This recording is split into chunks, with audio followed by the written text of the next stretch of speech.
Hello friends, you are most welcome in physics in easy way. मित्रों, physics in easy वे में आपका बहुत बहुत स्वागत है। दोस्तों, पिछला वीडियो क्लिप हमारा ऊष्मा संचरण के चालन विधि से संबंधित था, जिसमें हमने ऊष्मा संचरण कहते किसको है इसको हमने बताया था और इसकी कौन कौन सी विधियां होती हैं इसको बताया था। उसमें हमने ऊष्मा संचरण के चालन विधि के विषय में विस्तृत रूप से देखा था। आज हम एक उसी चालन से संबंधित टॉपिक को लेकर के आए हैं, जिसको हम ऊष्मा चालकता गुणांक तथा ताप प्रवणता के रूप में देखेंगे। तो इसमें सबसे पहले हम ऊष्मा चालकता गुणांक देखेंगे और उसके बाद ताप प्रवणता देखेंगे।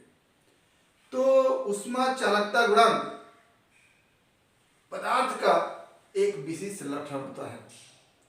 ऊष्मा चालकता गुणांक पदार्थ का एक विशिष्ट लक्षण होता है और यह पदार्थ दर पदार्थ बदलता रहता है। किसी पदार्थ का ऊष्मा चालकता गुणांक कुछ होता है तो दूसरे पदार्थ का कुछ होता है, यानी एक ही पदार्थ का ऊष्मा चालकता गुणांक तो नियत होता है, लेकिन पदार्थ को बदल देने पर उसका ऊष्मा चालकता गुणांक भी बदल जाता है। इसका संबंध वस्तुतः चालन विधि में किसी वस्तु के एक सिरे से दूसरे सिरे तक स्थानांतरित जो ऊष्मा होती है उससे संबंधित होता है। तो सबसे पहले हम देखेंगे कि किसी चालक वस्तु के एक सिरे से दूसरे सिरे तक स्थानांतरित ऊष्मा की मात्रा किन किन तथ्यों पर निर्भर करती है उसको देखेंगे। उसी से हमको ऊष्मा चालकता गुणांक मिलेगा। तो ये हमारी एक वस्तु है, बेलनाकार है, जिसके परिच्छेद का क्षेत्रफल a है, लंबाई l है और इसके एक सिरे पर ऊष्मा दी जा रही है और दूसरे सिरे तक स्थानांतरित हो रही है। तो इस स्थानांतरित ऊष्मा के विषय में हम लिखेंगे कि किसी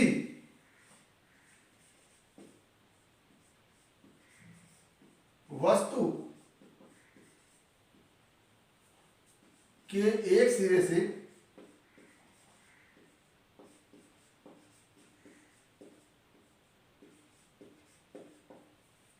दूसरे सिरे तक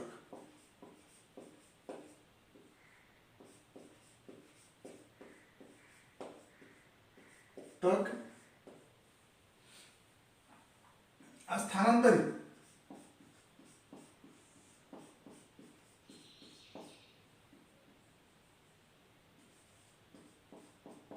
ऊष्मा की मात्रा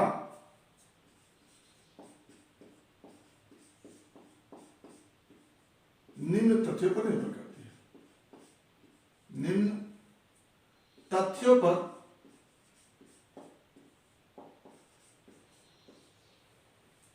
निर्भर करती है।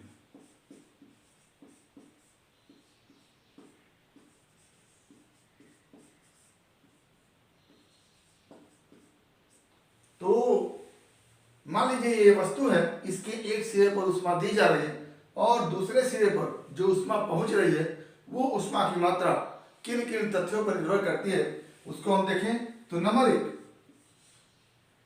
स्थानांतरित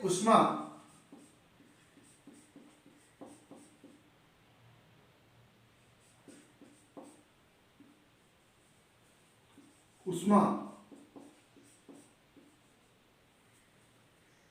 चालक के परिच्छेद, चालक या वस्तु, ये ऊष्मा का चालक है तो चालक हो गया और इसी को वस्तु भी लिख सकते हैं। वस्तु के परिच्छेद क्षेत्रफल, परिच्छेद क्षेत्रफल ए के परिच्छेद क्षेत्रफल को हम ए लिखे हैं, तो ए के अनुक्रमानुपाती होती है। अनुक्रमानुपाती होती है और गणितीय रूप से लिखें तो स्थानांतरित ऊष्मा को हम Q से लिखेंगे और परिच्छेद क्षेत्रफल को A से लिखे हैं तो क्या हो जाता है, Q अनुक्रमानुपाती E, ये हो गया। और दूसरा अब हम इस सिरे को उष्मा दे रहे हैं, उष्मा देने से इस सिरे के ताप में वृद्धि होगी और ये सिरे का ताप अभी कम है, तो इन दोनों सिरों के बीच तापांतर हो जाता है।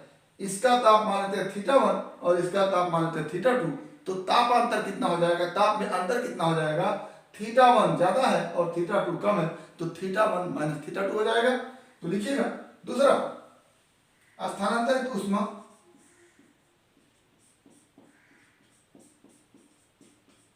स्थानांतरित ऊष्मा दोनों सिरों के बीच तापांतर के अनुक्रमानुपाती होता है। अनुक्रमानुपाती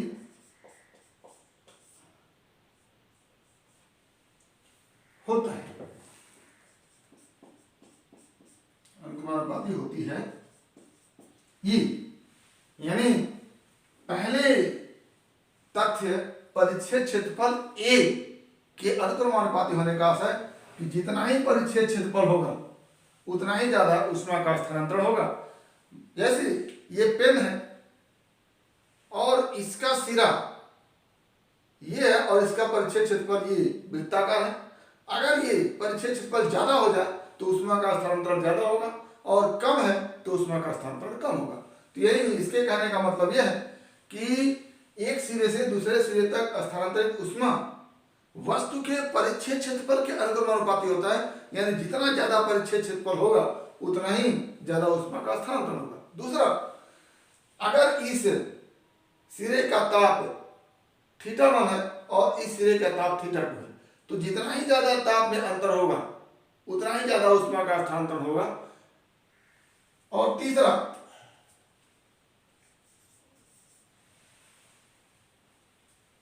स्थानांतरित ऊष्मा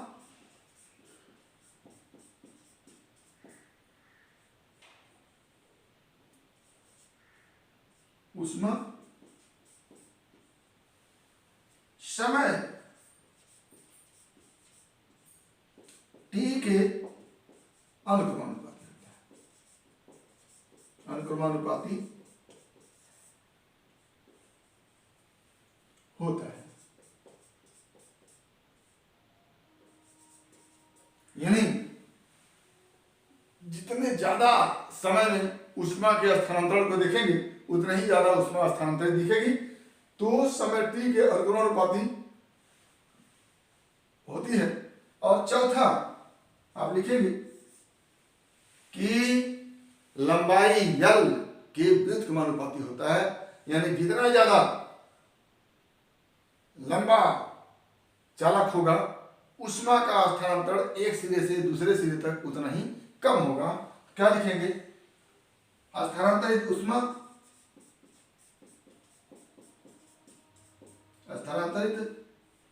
ऊष्मा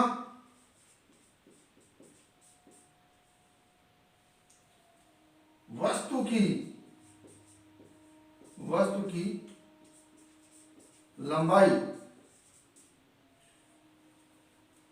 के व्युत्क्रमानुपाती।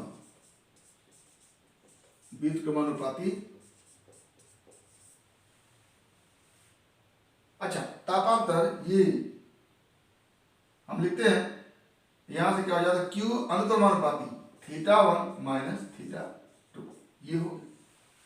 और इंप्लाई दैट करके, और यहां समय t के अनुक्रमानुपाती, तो यहां से हम लिख सकते हैं Q अनुक्रमानुपाती t ये। और अगला लंबाई के व्युत्क्रमानुपाती होता है, तो यहां से क्या हो जाएगा, Q अनुक्रमानुपाती 1/L कह ले या Q व्युत्क्रमानुपाती L कह ले। ये चार तथ्य हैं जिस पर एक सिरे से दूसरे सिरे तक स्थानांतरित ऊष्मा की मात्रा निर्भर करती है। पहला, स्थानांतरित ऊष्मा Q अनुक्रमानुपाती 1 यानी परिच्छेद का क्षेत्रफल जितना अधिक होगा ऊष्मा का स्थानांतरण उतना अधिक होगा। दूसरा, दोनों सिरों के बीच तापांतर की, इसका ताप अधिक हो इसका ताप कम हो, तो दोनों सिरों के बीच जितना ही ज्यादा तापांतर होगा उतना ही ज्यादा ऊष्मा का स्थानांतरण होगा। तीसरा, जितने समय तक ऊष्मा के स्थानांतरण को हम देखेंगे उतना ही ज्यादा ऊष्मा स्थानांतरित होगी, यानी समय टी के अनुक्रमानुपाती। और चौथा, लंबाई यल के व्युत्क्रमानुपाती, यानी जितना ज्यादा लंबा वस्तु होगा ऊष्मा का स्थानांतरण उतना ही कम होगा। तो ये 4 तत्व थे जिस पर किसी वस्तु के एक सिरे से दूसरे सिरे तक स्थानांतरित ऊष्मा की मात्रा निर्भर करती है। अगर इन चारों तथ्यों को एक साथ मिला करके देखें तो लिख सकते हैं कि संयुक्त रूप से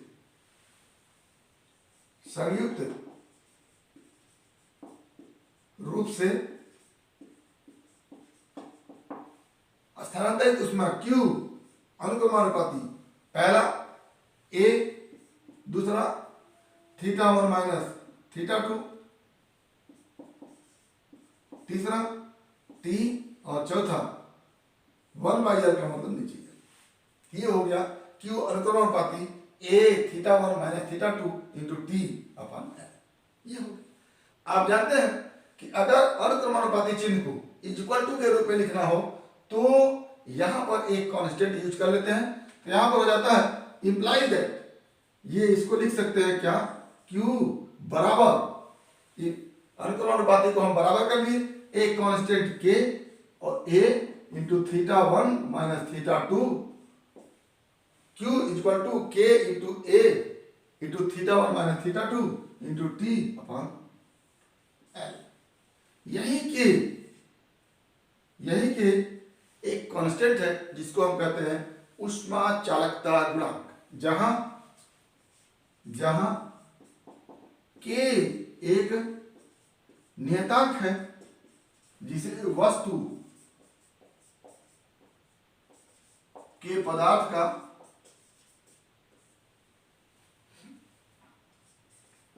ऊष्मा चालकता गुणांक कहते हैं। ऊष्मा चालकता गुणांक कहते हैं।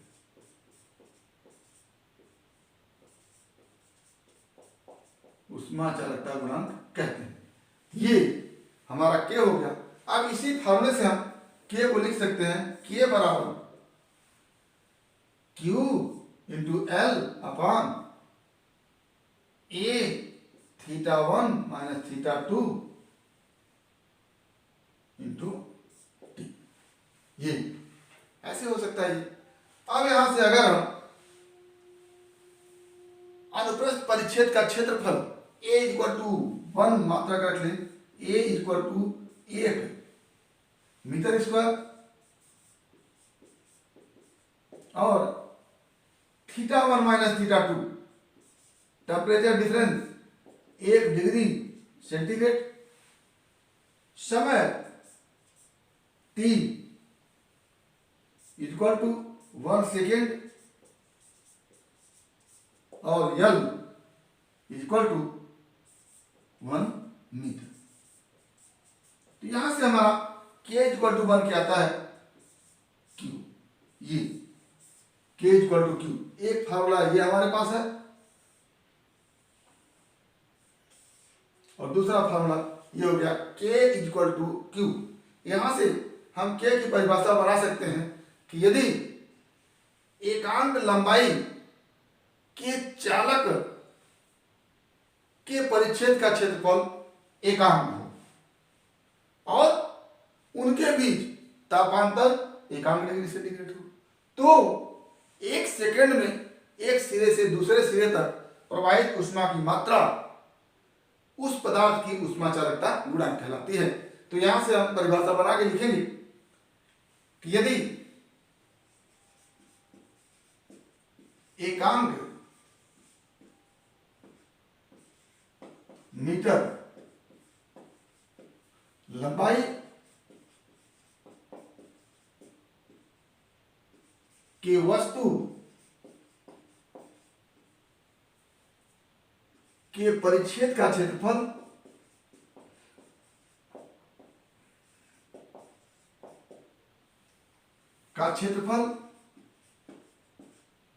एकांक मीटर स्क्वायर हो तथा उसके सिरों के बीच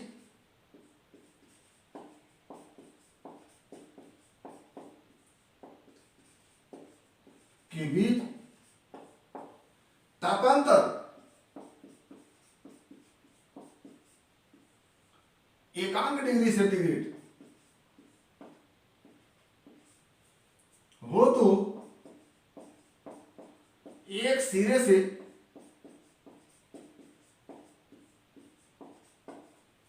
दूसरे सिरे तक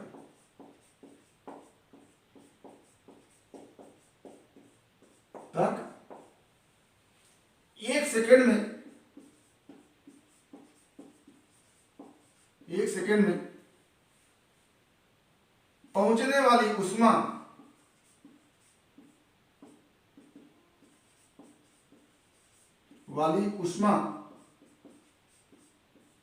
को उस वस्तु के पदार्थ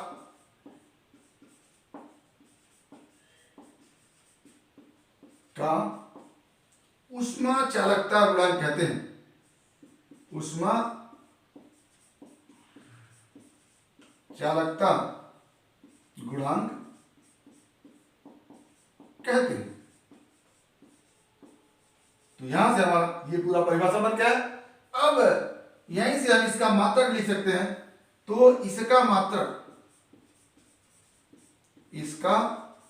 मात्रक क्या हो जाएगा? यहां से निकालेंगे Q का मात्रक कैलोरी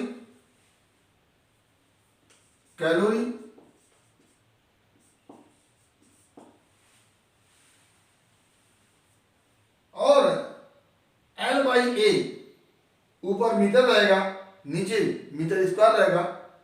तो नीचे मीटर बचेगा तो कैलोरी प्रति मीटर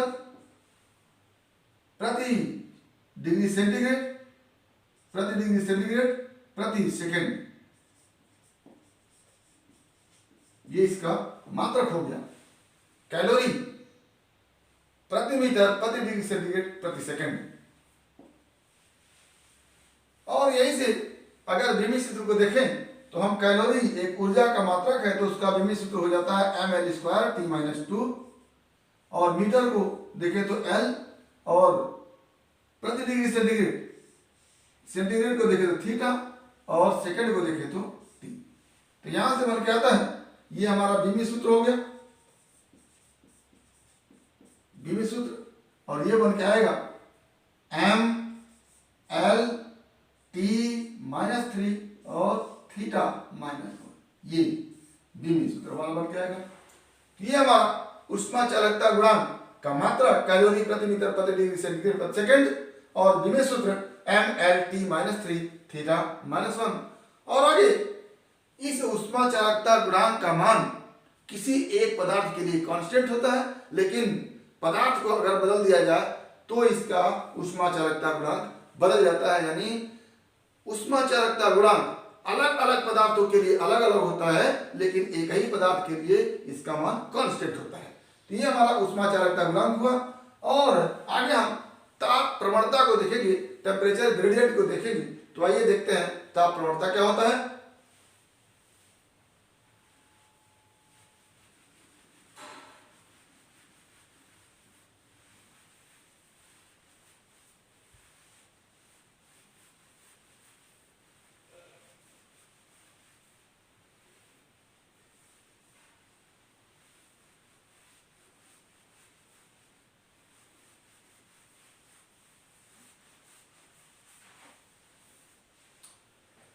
ताप प्रवणता टेम्परेचर ग्रेडियंट। यहां पर ताप प्रवणता का संबंध किसी वस्तु के दोनों सिरों के बीच तापांतर और वस्तु की लंबाई से है।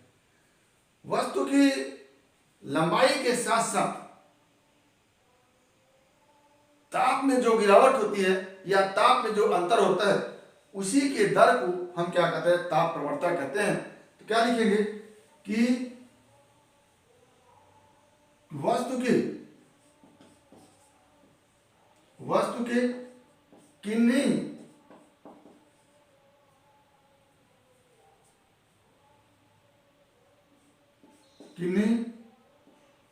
दो बिंदुओं के बीच, दो बिंदुओं के बीच लंबाई के सापेक्ष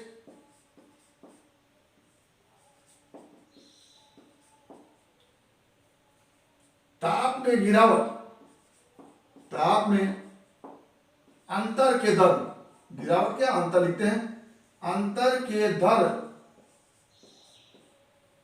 को ताप प्रवणता कहते हैं, ताप प्रवणता कहते हैं। तो अंतर का दर किसके सापेक्ष, लंबाई के सापेक्ष। तो जिसके सापेक्ष दर निकालना होता है उससे हम क्या करते हैं, डिवाइड कर देते हैं। जैसे समय के सापेक्ष विस्थापन का दर, तो विस्थापन में समय से भाग देते हैं, वेग निकल के आता है। समय के सापेक्ष दूरी में परिवर्तन का दर, दूरी में परिवर्तन में समय से भाग देते हैं तो चाल निकल के आता है। समय के सापेक्ष आवेश में प्रवाह की दर, आवेश में समय से भाग देते हैं तो आवेश के प्रवाह की दर निकल के आती है। इसी तरह से लंबाई के सापेक्ष ताप में अंतर का दर, यानी ताप में अंतर θ1 माइनस θ2, ये अंतर हो गया का लंबाई के सापेक्ष दर, इसको L से लिखते हैं। तो ये हो गया हमारा ताप प्रवणता, ताप प्रवणता। तो इसको हम ताप प्रवणता को θ1 माइनस θ2 अपॉन L लिख करके इस तरह से भी हम एक्सप्लेन कर सकते हैं, परिभाषित कर सकते हैं, या इसको इस तरह से लिख सकते हैं कि किसी वस्तु के दो बिंदुओं के बीच तापांतर और दोनों बिंदुओं के बीच की लंबाई के अनुपात को हम क्या कहते हैं, ताप प्रवणता कहते हैं। क्या लिखेंगे कि वस्तु के किन्हीं दो बिंदुओं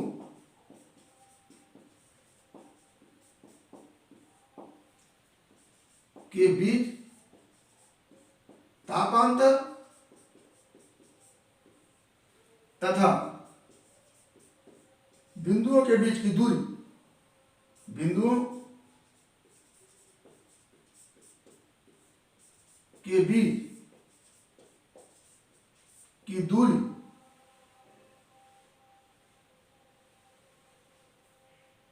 लंबाई के सापेक्ष, इसी को लिख सकते हैं बिंदुओं के बीच की दूरी के सापेक्ष, बिंदुओं के बीच की दूरी, ये बिंदुओं के बीच की दूरी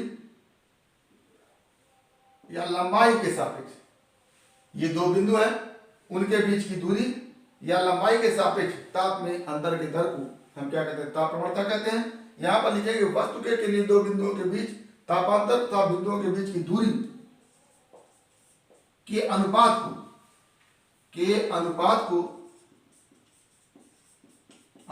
को ताप प्रवणता कहते हैं, ताप प्रवणता कहते हैं। ये हो, और इसका मात्रक क्या हो जाएगा, इसका मात्रक है डिग्री सेंटीग्रेड और इसका मात्रक है मीटर। तो क्या हो जाएगा, डिग्री सेंटीग्रेड प्रति मीटर। तो क्या हो गया, ताप प्रवणता का मात्रक, ताप प्रवणता का मात्रक डिग्री सेंटीग्रेड प्रति मीटर होता है। तो ये मात्रक हो गया। और बिंदु सूत्र को निकाल सकते हैं थीटा L इनवर्स, क्या बिंदु सूत्र θ1 L माइनस 1, तो ये बिंदु सूत्र हो गया। तो इस तरह से हम ताप प्रवणता को देखेंगे। तो आज हम ऊष्मा चालकता गुणांक को देखा, उसका मात्रक क्या होता है उसको देखा, उसका बिंदु सूत्र क्या होता है उसको देखा। साथ ही इसी के साथ हमने देखा कि किसी वस्तु के एक सिरे से दूसरे सिरे तक ऊष्मा के हस्तांतरण में कौन कौन से तत्व प्रभावी होते हैं उसको हमने देखा, और साथ ही ताप प्रवणता को देखा और इसका मात्रक तथा भिन्नी सूत्र को देखा। उम्मीद करते हैं कि ये वीडियो क्लिप आपको समझ में आया होगा। अगर इसमें किसी प्रकार की समस्या है तो आप हमारे YouTube चैनल के कमेंट बॉक्स में कमेंट करके अपनी समस्या का समाधान करेंगे, और यदि वीडियो क्लिप पसंद आया तो प्लीज़ लाइक करेंगे, शेयर करेंगे, साथ ही हमारे YouTube चैनल को सब्सक्राइब करेंगे ताकि इस तरह के वीडियो क्लिप का नोटिफिकेशन आपको मिलता रहे और आपके फिजिक्स की मुकम्मल तैयारी होती रहे। तो एक बार फिर आपके भविष्य के लिए बेस्ट ऑफ लक। धन्यवाद।